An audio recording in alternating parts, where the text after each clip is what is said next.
Salut les amis, comment ça va? Le RC Lens fait le gros coup et fait tomber Brest 1-0. Ils ont un peu de réussite, Lens, on va pas se mentir, sur l'ensemble du match, ça mérite un nul. Parce qu'après, ils ont bien poussé Brest. Et honnêtement, les gars, c'est le genre de match, bon, c'est deux des toutes meilleures équipes de Ligue 1 ces derniers temps et cette saison. Bon, Brest a été constant sur l'ensemble de la saison, Lens, la première partie avait été plus compliquée, mais depuis quelques temps, eux, ils sont revenus très forts. Et c'était un vrai bon match de Ligue 1. C'est pas tous les jours qu'on voit des très bons matchs de Ligue 1 avec un peu d'intensité, etc. Honnêtement, tu vois, c'est rare de prendre du plaisir comme ça devant un match de Ligue 1, sincèrement. Et moi, j'ai kiffé mon match et on se le dit trop peu, je trouve. Et après, bah, deux équipes qui jouent et voilà, bah, deux des toutes meilleures équipes de Ligue 1. Eux, ça aurait été un sacré duel, hein, putain. Franchement, cette rivalité. Heureusement qu'il y a eu Liverpool en PL pendant X années pour pouvoir poser des problèmes à City, que c'était quasi les seuls, voire les seuls sur certaines saisons. Mais putain, les duels de fou, quoi. Et Klopp en positif, quand même. Hein. C'est ouf, hein, contre ce City-là, quoi. Chez les Bellingham, il n'y a pas que Jude. Ouais,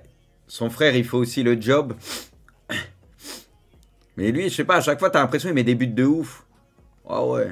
C'est vrai que t'as l'impression de voir son ref. Ah, du coup, Barcola a appelé. Bon, après, bon, même ces derniers temps, il a un peu moins bien. Il a eu une très bonne période. Là, ces derniers temps, il a un peu moins bien. Mais c'est vrai que c'est un joueur qui peut devenir important par la suite. Donc, Kylian Mbappé démarre sur le banc. Putain, ça fait quand même pas mal de fois qu'il démarre sur le banc, en vrai, les gars. Je veux bien que tu le ménages un peu et tout, tranquille, tu vois. Mais ces derniers temps, il le ménage un peu beaucoup, quand même. Non, là, c'est un peu beaucoup, par contre. Faut pas casser le rythme et tout. Enrique a raison, oui, mais après, en Ligue des Champions, tu vas le mettre titulaire tout le temps. Donc, faisons quand même en sorte qu'il soit le mieux possible, tu vois ce que je veux dire, je pense. Pas de souci, je peux comprendre le truc, de toute façon l'année prochaine il est plus là, donc tu fais aussi jouer d'autres joueurs, puis comme ça te permet de le reposer, parce que le championnat de toute façon est plié, moi pas de souci. Mais c'est juste, faut peut-être pas aller trop loin dans la gestion non plus, quoi, c'est juste ça. On connaît le caractère aussi d'Mbappé, et à un moment, bon, ça va vite le ressouler, quoi. But de Mounetzi, ah oui, Hakimi, les gars, t'as sur l'erreur, il y a Navas, il y a Hakimi, mais... franchement, les gars, moi, Hakimi, je persiste et signe. Et je dis pas qu'il a fait que des mauvaises choses dans le reste du match ou quoi, mais j'ai l'impression que ça allait mieux en début de saison avec Dembélé, tu vois, avec un vrai ailier et tout, ça allait mieux. Je trouvais son début de saison, sa première partie de saison plutôt bonne, mais j'ai l'impression qu'il retombe encore sur dans ses travers, quoi. Putain, son passage au PSG, pour le moment, les gars, c'est vraiment pas une réussite, quoi, par rapport à son niveau, enfin, qu'on lui connaît, c'est terrible, quoi. Putain, je croyais que ça allait le faire cette saison, vu le début de saison, je m'étais dit, ah ok, je vois enfin Hakimi plus intéressant, mais bon, c'est moins bien là encore. But de Ramos, bah, vrai but de buteur pour le coup. De toute façon, là, à chaque fois quand les ballons traînent dans la surface, on sait que c'est une de ses qualités. But Diakité. Bon, la défense, les gars, là, elle est catastrophique sur le coup. La passe, c'est qui les gars qui fait la passe déjà? La passe, elle est stratosphérique. Elle casse toutes les lignes, elle est magnifique. Mais la défense, Agbadou, ok, Agbadou, ouais. Mais la défense, elle est catastrophique. Elle est catastrophique. La passe est magnifique, la défense est catastrophique. Et après, la finition, pareil, Diakité, pour le coup, lui, l'enchaînement, contrôle, tout, la finition, rien à dire, tout est parfait. Ça, c'était sûr, dès que t'as vu l'image, tu savais que ça allait finir en même. La réaction de kick sur le lui, il aura fait tellement de mèmes au PSG, puis au Real, il y en aura pas mal aussi. Mais... le PSG concède le nul 2-2 au parc face à Reims, troisième match de nul. Ouais, troisième match nul. Après, c'est plié, il y a de la rotation, mais bon, c'est quand même pas normal, quoi. Tu dois quand même gagner, quoi. Bon, après, ils avaient fait tellement un écart, mais bon. Ouais, Tottenham, incroyable, hein. Moi, franchement, Aston Villa, je pensais pas que Tottenham... bon, déjà, moi, je crois que j'avais mis victoire d'Aston Villa ou nul contre Tottenham dans le Pronogate, je sais plus. Parce que Aston Villa, on sait que c'est fort, et chez eux, ils gagnent quasi tout le temps, c'est très dur de les taper chez eux, mais franchement, Tottenham, c'est un truc de fou la saison qu'ils font. Moi, c'est pour ça que j'avais dit Tottenham, j'espère en soi qu'ils se qualifient pour la LDC ou quoi, ce qu'ils mériteraient. Cette saison dans le jeu, tout, honnêtement, saison incroyable, moi je trouve. Crac. Et ça sort d'où ça? C'était par rapport au match de ce week-end? Moi, ça me dépasse, les gars. Non, mais attention, c'est pas un mauvais joueur. Et son temps de jeu est pas mauvais cette saison, mais il a été souvent blessé, peu de temps de jeu. Mais bon, sur le match, oui, il a été décisif, mais je veux dire, c'est pas un truc de taré. Et sa saison en soi, elle est pas folle, hein, je vous le dis. Son temps de jeu est pas mal. Il y a plein de choses qui font que crack, non. Ah non, mais c'est pour ça, la dernière fois, je vous le disais, il y a des mots, ils sont utilisés pour tout et n'importe quoi. Tu vois, si Okafor, c'est un crack. Mais oui, il y a beaucoup de cracks du coup. Et c'est quoi les joueurs, les très bons joueurs? C'est quoi Foden, c'est quoi alors, par exemple? Tottenham s'impose 4-0, incroyable. Franchement, Tottenham, ouais, super saison. Et eux, ce qui les ont vraiment plombés, c'était le fameux match contre Chelsea cet hiver. Je crois que c'était cet hiver où ils avaient pris des rouges, beaucoup de blessés et tout. C'était parti en couille. Puis sans oublier la longue blessure de Madison Madison et tout. Parce que, et encore, même pendant cette période, il continuait de plutôt bien jouer, entre guillemets, mais il perdait des points et tout. Mais sinon, il serait plus haut au classement. Moi, je suis bluffé par Tottenham. Hein. Sincèrement, la saison prochaine, s'ils recrutent intelligemment et tout, avec la structure qu'ils ont là, s'ils se renforcent encore un peu, ça peut vraiment devenir très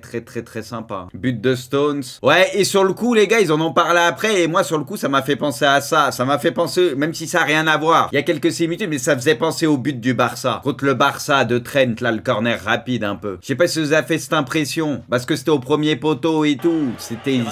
Même si là, ils sont censés être en place, etc., c'est différent, tu vois, parce qu'il l'avait joué très vite, Trent. Mais en vrai, ça m'a fait penser légèrement à ça. Penalty pour Liverpool. Bon, les gars, Darwin, on peut lui reprocher des choses, mais quand même, il fait une bonne saison, et oui, il y aura un peu de déchets, il y aura du déchet parfois, pas de soucis, des fois d'hors-jeu, des fois des trucs. Mais encore une fois, on peut pas lui reprocher son activité, d'être en mode chien de la casse quand il faut. Il sent bien les coups aussi, donc voilà, il provoque des trucs. But de McAllister, et c'est vrai qu'en deuxième mi-temps, ça a été compliqué pour City. Hein. Si Diaz, il est un peu plus juste, la passe de Salah, elle est extraordinaire. Diaz, il est un peu... Pareil, j'adore Diaz, et il y a rien à dire. Diaz, il fait un bon match, et c'est vrai que c'est à la finition, dans le dernier geste, où il a pu pêcher, tu vois, tu peux lui en vouloir sur ça. Mais franchement, les courses qu'il fait, Diaz, etc., à un moment, contre Walker plus Rodri, comment il résiste, les trucs qu'il fait, les gars, l'abattage qu'il a sur le terrain. C'est comme je dis tout le temps, un Diaz, ça court tout le match, ça fait des efforts tarés, Darwin aussi et tout. Donc, avec des joueurs comme ça, je le dis, tu sais, je suis un peu plus enclin à pardonner un peu de déchets dans le dernier geste des trucs. Les mecs, les gars, faut voir les efforts qu'ils font. Ils cavalent comme des yinches tout le match, ils se tapent. C'est pour ça que de temps en temps, les gars, eux, moi, je leur pardonne plus facilement. Un mec qui est devant, qui campe devant, qui fait pas d'efforts défensifs, s'il croque beaucoup, lui, je vais être plus dur. Mais ces mecs-là, les gars, les efforts qu'ils font, c'est incroyable. Ah ouais, la débauche d'énergie, tout, c'est un truc de taré. Mais franchement, Diaz,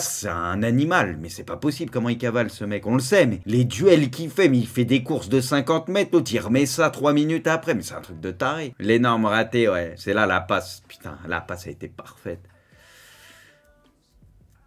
En vrai, bon après c'est plus facile à dire quand tu vois le truc. Hein. En fait, bah c'est normal, tu veux forcer sur ton pied et tout, mais c'est limite, tu vois. Il aurait pu se l'emmener peut-être à gauche et tirer pied gauche ou je sais pas. Bah après c'est plus facile à dire qu'à faire. Il dévisse un peu, il la prend mal. S'il la met bien, il la met bien. Fin de match de folie. Et Doku, les gars, il y avait penalty. Hein. Franchement, il y a péno tous les jours. Hein. Et Liverpool, ils auraient pu arracher la victoire en deuxième mi-temps. Hein. Franchement, en deuxième mi-temps, ça poussait et tout. Ils étaient pas bien, City. Hein. Ils étaient pas bien. Mais encore, les gars, sacré match. La vérité, les gars, quand tu vois un match comme ça, on aime bien notre Ligue 1, les gars. Sincèrement, franchement, les gars, tu vois ce match-là et tu vois le Marseille-Nantes du soir. J'ai juré, les gars, t'as l'impression, il y a 3-4 divisions d'écart. Mais sincèrement, enfin, c'est un truc de taré, quoi. L'écart, l'intensité, tout. Enfin, c'est un truc de taré, quoi. Quand tu vois la PL, les plus gros matchs de PL, techniquement, l'intensité et tout. Mais c'est un truc de fou. Aucun tweet sur Van Dijk. Eh, Van Dijk, cette année, on en parle depuis le début de saison. Et Van Dijk, il est revenu à son meilleur. Il est trop fort cette année. À un moment, la course contre Haaland où il va le gêner à chaque fois les interventions quand il sait. Van Dijk cette année, il est trop fort. Et moi, je vous l'ai dit depuis longtemps, ça. Hein, depuis le début de saison, ça se sentait, tu vois. Il y en a, ils attendaient un peu de voir, mais ça se sentait que, je sais pas, Van Dijk, on l'avait retrouvé, moi, je trouve. Ouais, et du coup, alors, les gars, ça va peut-être paraître fou ce que je dis. Vous allez me dire, je suis anti-Arsenal. Pour moi, les gars, la bonne opération, elle est pour Liverpool. Je vais vous expliquer pourquoi. Arsenal, bien évidemment, fait une très bonne opération, mais Arsenal va jouer à City dans pas longtemps et Arsenal a un calendrier de malade mental d'ici la fin. Ils ont le plus grand calendrier. Pour moi, Liverpool, un nul pour eux contre City, c'est pas un mauvais résultat dans le sens où ils ont leur destin entre leurs mains. Et ils ont un calendrier, pour moi, ils ont un calendrier qui est grave jouable pour le titre. J'avais regardé les 3 calendriers, Arsenal, c'est le plus compliqué. Pour moi, ils vont forcément laisser quelques points en route, etc. Et Liverpool et City, c'était un peu kiff-kiff, entre guillemets. Mais City doit recevoir Arsenal. Et Liverpool, ils ont un point d'avance sur City. Moi, je vois pas spécialement Arsenal gagner à City. Du coup, je pars du principe que Liverpool, bah, en tout cas, ils sont devant City et ils ont leur destin, quoi, entre les mains. Moi, les gars, Liverpool, ça commence à sentir bon, hein, quand même. Hein. Ils ont un vrai coup à jouer. Hein. Bilan, 8 victoires pour Klopp, cette victoire, c'est...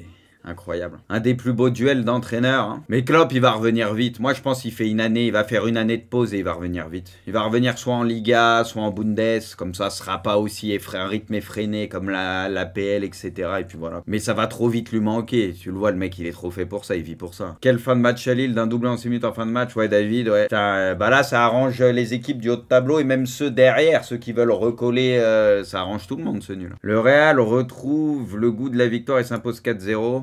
Ouais, Arda Güler qui a marqué à la fin, en effaçant le goal et tout. Bon, après, de toute façon, le titre, même si en vrai, niveau comptable, c'est sûr qu'il n'y a pas 15 points d'avance, mais pour moi, le titre, il est plié depuis longtemps déjà. Au but d'Aubameyang, Kozza, il est trop passif, il recule trop. Bon, après, compo de Gourvenec, on connaît. Hein. Après, à l'extérieur, encore une fois, tu joues à Marseille. Je peux comprendre, tu mets une compo défensive et ça a marché sur les matchs à l'extérieur ces derniers temps contre Lorient, Reims, Toulouse et tout. Ça, je peux comprendre. Donc, fallait vite réagir et pour le coup, il a réagi assez vite, ce qu'il a fait, il a changé de système, il a mis une compo plus offensive dès le retour des vestiaires. Donc au moins, vas-y pour une fois. Mais bon, ce qui est dommage, c'est que tu sentais que c'était une équipe de Marseille qui était fatiguée quand même, parce qu'ils avaient joué en Europe et qui était vraiment prenable hier, quoi. C'était vraiment prenable. Et du coup, bah...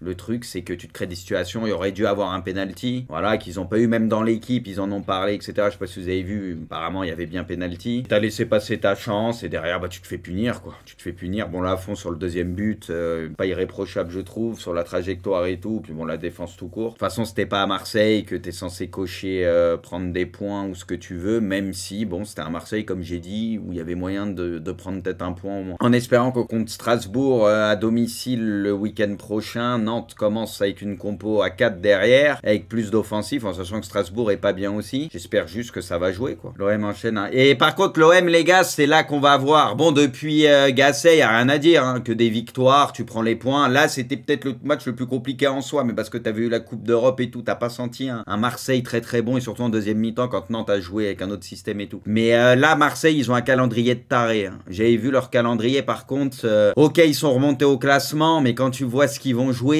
s'ils arrivent encore à remonter et ils finissent top 4 à la fin de la saison avec le calendrier qu'ils ont, franchement, respect. Hein. L'OM est à 4 matchs d'écrire l'histoire dans son stade. Le club phocéen n'a jamais perdu cette saison. Ah ouais, putain. C'est vrai qu'ils se sont bien repris, parce qu'il y a quelques temps, limite, jouer au Vélodrome, c'était limite négatif pour l'OM. Tu vois, tu sentais que ça leur mettait de la pression, etc. Et là, ils sont bien. Ouais, c'était la saison dernière où tu les sentais mieux à l'extérieur. À domicile, ça gagnait jamais pendant un moment. Bah, si là, ils arrivent à enchaîner à domicile comme ça, ouais. C'est vrai que c'est des stats pas trop mal.